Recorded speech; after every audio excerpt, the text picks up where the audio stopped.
तो DC motor के बारे से पढ़ेंगे। डीसी मोटर क्या है? ऐसा मोटर जो डीसी सप्लाई से चालू होता है उसे क्या बोलते हैं? डीसी मोटर बोलते हैं। या फिर बोल सकते हो जो डीसी इलेक्ट्रिकल एनर्जी को मैकेनिकल एनर्जी में बदलता है उसे क्या बोलते हैं?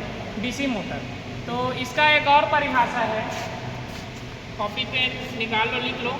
यदि किसी धारावाही चालक को चुंबकीय क्षेत्र में रखा जाता है तो वहाँ एक बल पैदा होता है, उत्पन्न होता है, जिसे लॉरेंज बल बोलेंगे। और इसी बल के कारण क्या होता है? डीसी मोटर घूमना शुरू करता है। ठीक है, तो धारावाही चालक क्या है?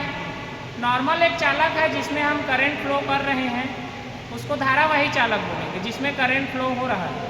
तो धारावाही चालक जिसमें करंट फ्लो हो रहा है तो क्या होगा? उस चालक में खुद का चुंबकीय क्षेत्र बनेगा, है ना। और पहले से एक चुंबकीय क्षेत्र है, उसके बीच में हम धारावाही चालक को रखेंगे तो लॉरेंज बल पैदा होता है और मोटर फिर उसी के कारण घूमता है। ठीक है ना। तो ये इसका परिभाषा है डीसी मोटर का, कुछ इस तरीके से लिख लिए क्या इसको?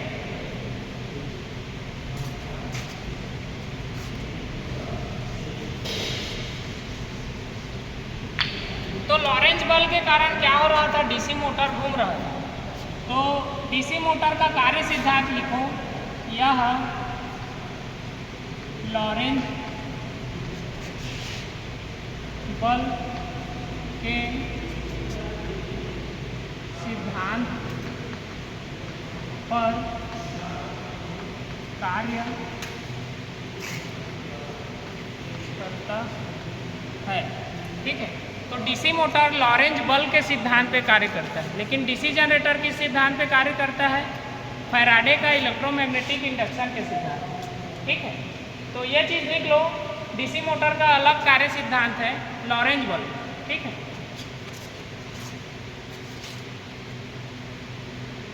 लिख लिए।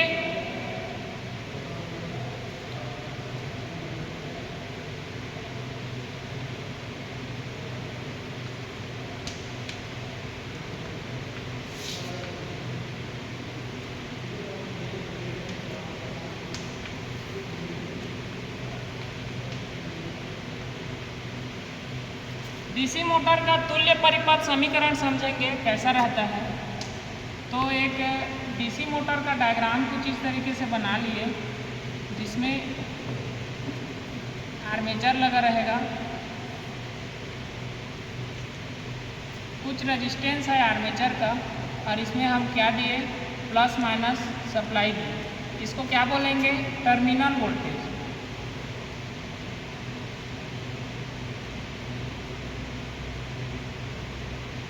ठीक है, तो टर्मिनल वोल्टेज में जो सप्लाई आगे जाएगा कुछ इस तरीके से, यहाँ आर्मेचर का रेजिस्टेंस है, आर्मेचर करंट है, यहाँ आर्मेचर का रेजिस्टेंस है, और इस आर्मेचर में जो सप्लाई बनता है उसे बैक ईएमएफ बोलते हैं। ठीक है, तो डीसी मोटर का तुल्य परिपथ का समीकरण समझ रहे हैं अभी, है ना। डीसी मोटर में हम सप्लाई दिए प्लस माइनस, सप्लाई आगे आया, हो ना, आर्मेचर में। तो आर्मेचर में क्या क्या रहता है? आर्मेचर के वाइंडिंग में आर्मेचर का रेजिस्टेंस रहता है ना। और आर्मेचर में जो करंट आएगा उसको क्या बोलते हैं? Armature current.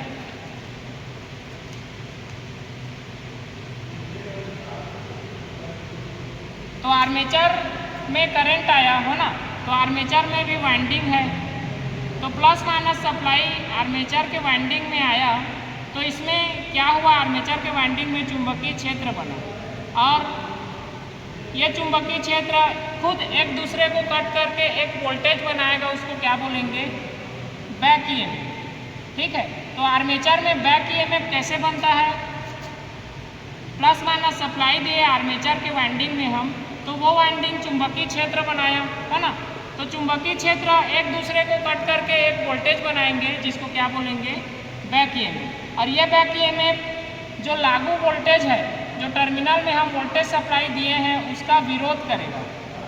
मतलब ज़्यादा वोल्टेज जो आ रहा है उसके कारण ज़्यादा करंट जो आ रहा है उसको क्या करेगा? रोकेगा। ठीक है, तो इसी को आप लिखेंगे, इसका समीकरण टर्मिनल वोल्टेज जो दिए उसके बराबर में क्या रहेगा, back EMF plus IA RA। ठीक है, तो कुछ इस तरीके से जो तुल्य परिपथ का समीकरण है ऐसे कुछ बनेगा। मतलब टर्मिनल वोल्टेज के बराबर में बैक ईएमएफ और जो आर्मेचर रेजिस्टेंस में जो आर्मेचर करंट जो ड्रॉप हो रहा है रेजिस्टेंस के कारण उसको और बैक ईएमएफ दोनों को जोड़ेंगे तब जाके किसके बराबर होगा, टर्मिनल वोल्टेज के बराबर। ठीक है, तो इसमें हम बैक ईएमएफ का फार्मूला कैसे निकाल सकते हैं। टर्मिनल वोल्टेज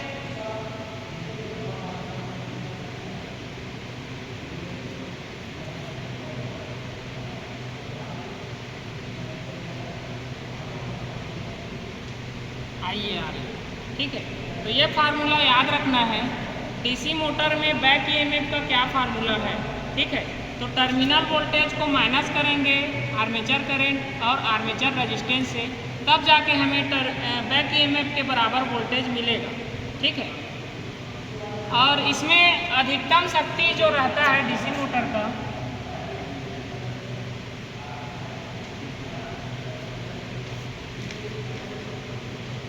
अधिकतम शक्ति है ना, उसका क्या नियम है, जो बैक ईएमएफ रहेगा वो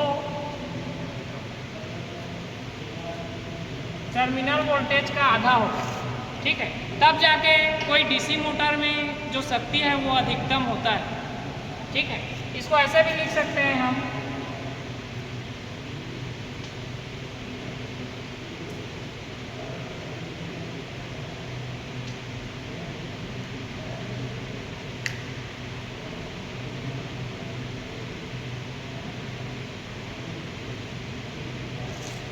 तो डीसी मोटर में अधिकतम शक्ति के लिए क्या शर्त है, टर्मिनल वोल्टेज दोगुना होगा, बैक ईएमएफ आधा होगा उसका।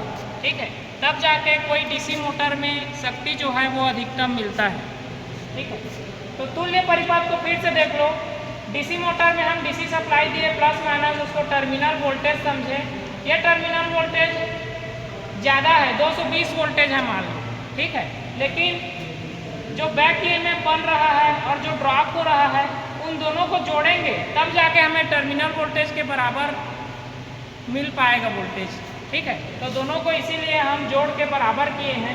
फिर बैक ईएमएफ का मान हम निकाले हैं पक्षांतर करके, तो बैक ईएमएफ का फार्मूला निकला है। ठीक है, तो एक डीसी मोटर के तुल्य परिपथ का समीकरण कुछ ऐसा रहता है, और उसमें अधिकतम शक्ति कब मिलेगा, जब टर्मिनल वोल्टेज दोगुना होगा बैक ईएमएफ से। लिख लिया इतना।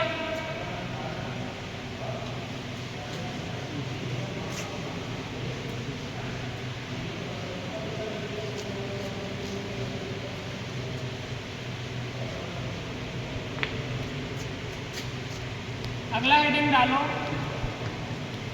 स्पीड के बारे से, है ना।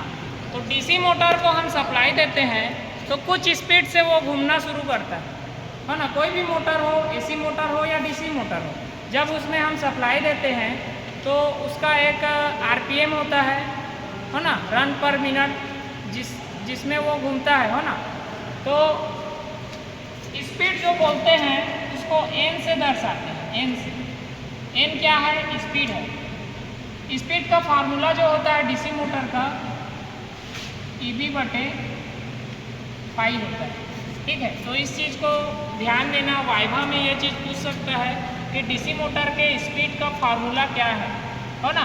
तो स्पीड एन बराबर क्या होता है, EB/पाई। इसको याद रखना है सबको, डीसी मोटर के स्पीड का फार्मूला। तो एन क्या चीज़ है यहाँ बताओ मुझे कोई, स्पीड है ना। मान लो किसी डीसी मोटर में 1500 आरपीएम लिखा है तो वो 1500 आरपीएम में घूमेगा उसका आर्मेचर, है ना, वही उसका स्पीड है। तो एन क्या चीज़ है, डीसी मोटर में आर्मेचर के घूमने की गति है ना। लिख लो, आर्मेचर की घूमने की गति।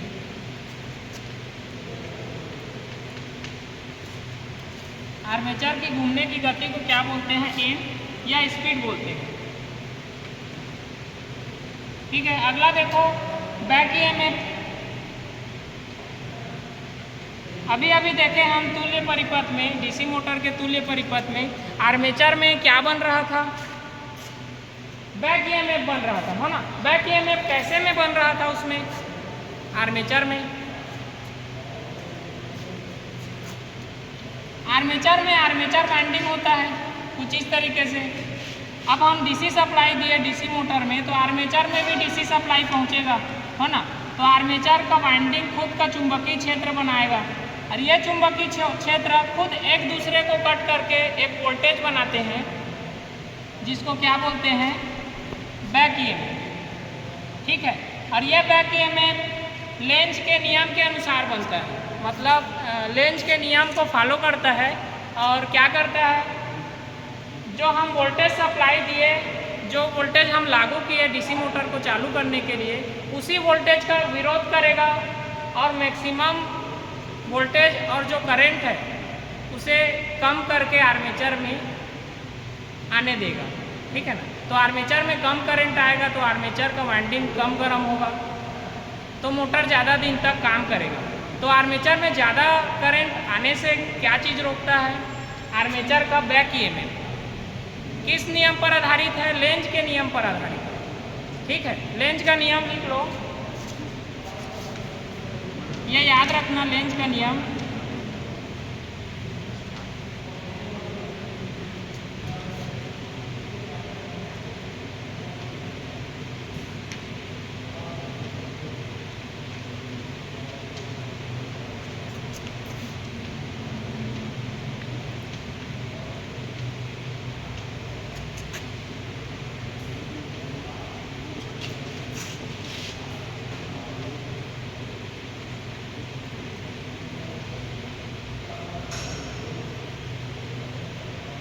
तो लेंज के नियम के अनुसार क्या बनता है? Back EMF. ठीक है, कैसे में पैदा हुआ फिर से देखेंगे। देखो, डीसी मोटर को चालू करने के लिए हम उसमें डीसी सप्लाई देंगे, तो आर्मेचर के वाइंडिंग में डीसी सप्लाई पहुंचेगा, है ना। हम बाहर से डीसी सप्लाई दिए तो आर्मेचर के वाइंडिंग में डीसी सप्लाई पहुंचा, वाइंडिंग चारों ओर चुंबकीय क्षेत्र बनाया। यह चुंबकीय क्षेत्र खुद एक दूसरे को कट करेंगे और एक वोल्टेज बनाएंगे, उसको क्या बोलेंगे? Back EMF. और ये बैक ईएमएफ जो हम सप्लाई दे रहे हैं, जिसके कारण करंट इसमें जा रहा है, तो उस करंट को कम करके आने देगा। मतलब तो कम करंट अगर पहुंचेगा आर्मेचर के वाइंडिंग में, तो आर्मेचर का वाइंडिंग कम गर्म होगा, तो आर्मेचर ज़्यादा दिन तक टिकेगा। ठीक है, तो बैक ईएमएफ लेंज के नियम के अनुसार काम करेगा, जिसके कारण पैदा हुआ है, सप्लाई देने पर बना है, लेकिन उसी सप्लाई को ज़्यादा रूप में आने से रोकता है। ठीक है ना। कौन? Back EMF. बहुत जरूरी चीज़ है डीसी मोटर का, बैक ईएमएफ क्या है ये चीज़ पूछ देता है। ठीक है, अगला चीज़ देखो, फाई क्या चीज़ है? डीसी मोटर के फील्ड में वाइंडिंग है ना। आर्मेचर में भी वाइंडिंग होता है, फील्ड में भी वाइंडिंग होता है। तो आर्मेचर में हम सप्लाई दिए तो क्या बना? Back EMF. लेकिन फील्ड में हम सप्लाई देंगे तो क्या बनेगा? फ्लक्स बनेगा, चुंबकीय क्षेत्र। ठीक है, तो डीसी मोटर में फाई क्या है? स्पीड वाले फार्मूला फाई क्या है? फील्ड में हम सप्लाई दिए तो फील्ड अपने चारों ओर चुंबकीय क्षेत्र बनाया, उसी को क्या बोलते हैं? फाई बोलते हैं।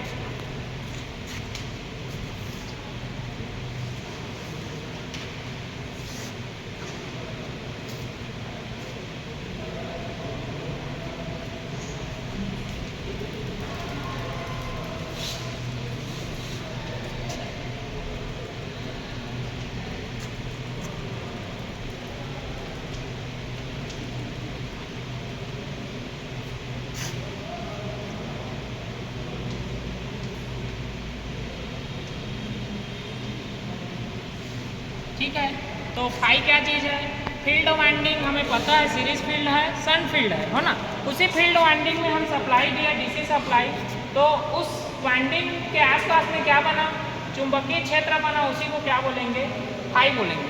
तो डीसी मोटर का स्पीड फार्मूला देख रहे थे, एन बराबर क्या होता है? एबी बटे फाई। तो फाई का मान अगर हम बढ़ा दें तो स्पीड क्या होगा? याद रखना हमेशा, देख लो इधर पे स्पीड के व्युत्क्रमानुपाती में फाई है। अनुक्रमानुपाती व्युत्क्रमानुपाती समझते हो ना? ओम के नियम में क्या था? वोल्टेज करंट के अनुक्रमानुपाती था, तो वोल्टेज बढ़ने पर करंट बढ़ता था। लेकिन यहाँ पे फार्मूला में फाई और एन एक दूसरे के व्युत्क्रमानुपाती है। व्युत्क्रमानुपाती मतलब उल्टा हो जाता है, अनुक्रमानुपाती मतलब एक जैसा। ठीक है, तो स्पीड अगर बढ़ रहा है तो इसका मतलब क्या है? फील्ड वाइंडिंग में फ्लक्स कम है, या हम फील्ड वाइंडिंग में फ्लक्स को कम करेंगे तो डीसी मोटर का स्पीड क्या होगा? बढ़ जाएगा। फाई और स्पीड के लिए। अब स्पीड और बैक ईएमएफ के लिए देखो, बैक ईएमएफ हम बढ़ा देंगे तो डीसी मोटर का स्पीड क्या होगा? बढ़ जाएगा, क्योंकि यहाँ पे देखो स्पीड एन और बैक ईएमएफ अनुक्रमानुपाती है। ये भी ऊपर में है, ये भी ऊपर में है, दोनों ऊपर में है, तो ये बढ़ेगा तो ये भी बढ़ेगा। लेकिन ये ऊपर में है और ये नीचे में है, तो स्पीड अगर बढ़ाना है तो हमें इसको कम करना पड़ेगा, फील्ड फ्लक्स। ठीक है, तो कुछ इस तरीके से हम डीसी मोटर की स्पीड को कंट्रोल करते हैं, बैक ईएमएफ को कम ज़्यादा करके और फील्ड फ्लक्स को कम ज़्यादा करके।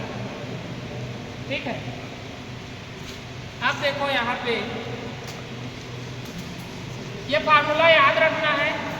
ठीक है, भूलना नहीं है। डीसी मोटर का स्पीड का फार्मूला क्या है? तो देखो यहाँ पे अगर हम कोई डीसी मोटर लिए, ध्यान देना क्या बोल रहा हूँ, डीसी मोटर लिए हो ना, कुछ इसमें हम लोड लगा दिए हो ना, कुछ लोड लगा दिए या घूमने के लिए इसको कुछ ब्रेक कर दिए, कुछ हल्का रोकने जैसा कर दिए पट्टा लगा के हो ना, बेल्ट लगा के, तो डीसी मोटर घूमेगा क्या? कम घूमेगा। और ज़्यादा हम बेल्ट को टाइट कर देंगे तो डीसी मोटर नहीं घूम पाएगा, हो ना। तो अगर मतलब क्या हो रहा है, इसके आगे में हम लोड को बढ़ा रहे हैं, तो लोड अगर हम बढ़ाते हैं डीसी मोटर में तो क्या होने लगता है? ज़्यादा करंट आर्मेचर में आने लगता है। ठीक है, ज़्यादा करंट आर्मेचर में कब आता है डीसी मोटर में?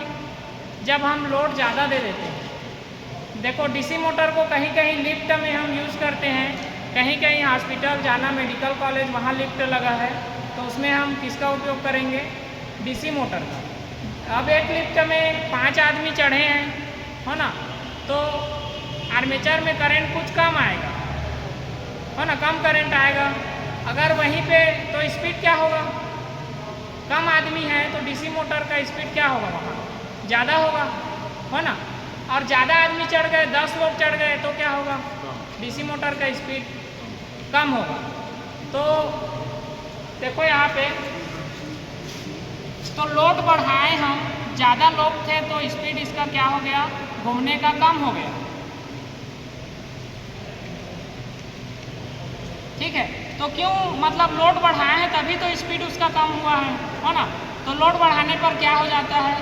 आर्मेचर करंट बढ़ता है, जिसके कारण स्पीड कम हो जाता है। ठीक है, तो लोड और स्पीड के बीच में हम अभी संबंध देख रहे हैं, हो ना, किसके किसके बीच में? स्पीड और लोड के बीच में। तो डीसी मोटर में हम लोड दिए तो डीसी मोटर का स्पीड कम हो गया, तो लोड हम ज़्यादा दिए तो क्या होगा? आर्मेचर में ज़्यादा करंट आया और उसके कारण स्पीड कम हो गया।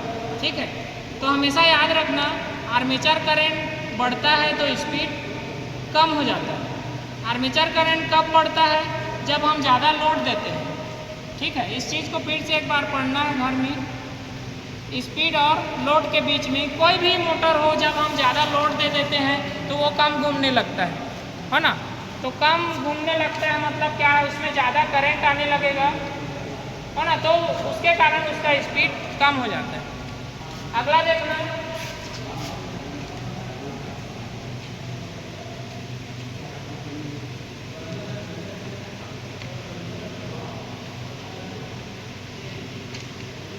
टी का मतलब टार्क है, टार्क और आर्मेचर करंट। तो टार्क और आर्मेचर करंट के बीच में देख रहे हैं, टार्क और लोड के बीच में एक ट्रेन है। ट्रेन कौन से मोटर से चलेगा? डीसी सीरीज मोटर से, है ना। ट्रेन किस मोटर से चलता है? डीसी सीरीज मोटर से। तो देखो यहाँ पे ट्रेन अगर रुका हुआ है तो उसका स्पीड क्या रहता है बताओ? जीरो रहता है या कम रहता है? जीरो, है ना। तो उस स्थिति में रुका रहेगा तो उसको चालू करते होंगे, देखे होंगे, बैठे रहे होंगे तो उसको चालू कोई किया होगा ट्रेन चलाने वाला, तो एक झटका जैसा लगता है शुरू में, अचानक से, है ना। उसी को टार्क बोलेंगे। तो टार्क ज़्यादा कब रहता है? जब ट्रेन का स्पीड कम होता हो, समझ रहे हो। ट्रेन जब रुका रहता है तो एक झटका हमें पता चलता है, उसी चीज़ को टार्क बोलेंगे। तो जब ट्रेन रुका रहता है यानी स्पीड ट्रेन का कम है तो टार्क क्या है? मतलब ज़्यादा है, ठीक है। देखो ध्यान दो यहाँ पे, टार्क ट्रेन में कब ज़्यादा रहता है? कोई भी ट्रेन में झटका कब ज़्यादा मिलता है? जब ट्रेन रुका रहता है ना। तो स्पीड उसका कम रहता है तो ही हमें क्या मिलता है? ज़्यादा हमें टार्क मिलता है, ठीक है ना। तो यहाँ पे देखो स्पीड उसका कम है, ट्रेन का स्पीड कम है, इसका मतलब क्या है? आर्मेचर करंट क्या है? क्या होगा? आर्मेचर करंट ज़्यादा होगा ना, क्योंकि व्युत्क्रमानुपाती है ये। ट्रेन का स्पीड कम है उसके कारण उसका आर्मेचर करंट ज़्यादा है ना। और आर्मेचर करंट अगर ज़्यादा है तो टार्क क्या होगा? ये भी ज़्यादा होगा, है ना। टार्क ज़्यादा होगा और टार्क ज़्यादा है मतलब उसका स्पीड क्या है? कम है, ठीक है। तो टार्क अगर ज़्यादा है तो स्पीड क्या हो जाता है?